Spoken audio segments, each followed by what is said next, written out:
আল্লাহর এই জমিনে কোটি কোটি ফেরেশতা আছে, এই সারা রাত এরা ডিউটি করে।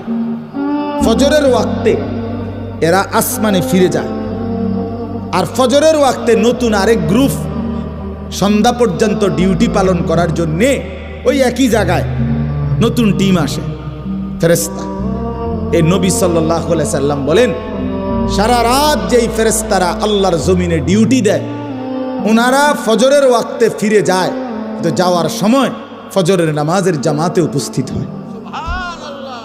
আর যারা ওই নতুন টিম আসে ডিউটি করতে আসমান থেকে, যারা সন্ধ্যা পর্যন্ত দিনের বেলা ডিউটি করবে, আল্লাহর কসম নবী বলেন তারাও আইসা ফজরের নামাজের জামাতে শামিল হয়।